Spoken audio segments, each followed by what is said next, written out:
গাজীপুরে যে ঘটনাটা ঘটে গেল এটা অত্যন্ত দুঃখজনক, লজ্জাজনক, অপমানজনক। একজন খতিবকে এভাবে তুলে নিয়ে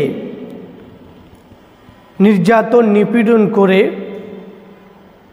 তাকে এভাবে শিকল দিয়ে বেঁধে এক সীমান্তে রেখে দেওয়া, এটা একজন খতিবের মানহানি নয়, একজন আলেমের মানহানি নয়, গোটা জাতির খতিব এবং আলেমদের মানহানি করা হয়েছে।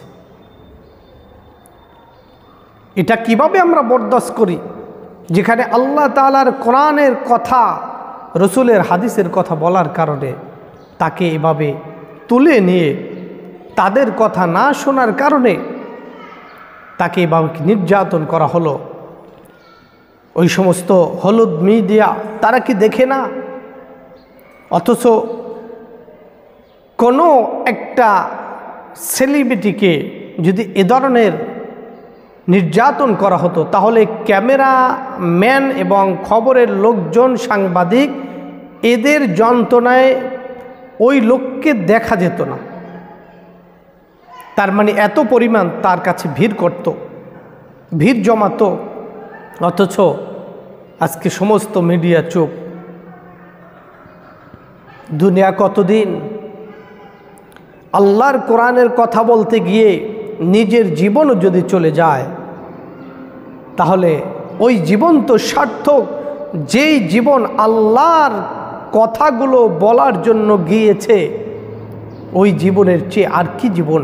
হয়তো 10 দিন আগে, 10 দিন পরে, এই তো 20 বছর বেঁচে থাকবো, 40 বছর বেঁচে থাকবো, আর হকের পথে থাকার জন্য এখনই জীবন দিতে হবে, এই তো এতটুকু তো। আর সেই জীবনটা যদি আল্লাহর রাস্তায় হয়, আল্লাহ কোরআনের জন্য হয়, রসুলের জন্য হয়, তাহলে আল্লাহ তাআলা বিনা হিসাবে তাকে জান্নাত দিবেন। সুবহানাল্লাহ। তাহলে আমাদের আর কিসের ভয়?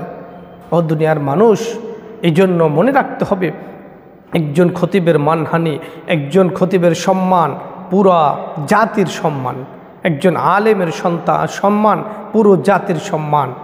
মনে রাখবেন, কাদা ছোড়াছুরি না করে একজন মুসলমান হিসাবে প্রত্যেকের প্রতিবাদ করা উচিত। কেন এ ধরনের ন্যাক্কারজনক ঘটনা ঘটালো?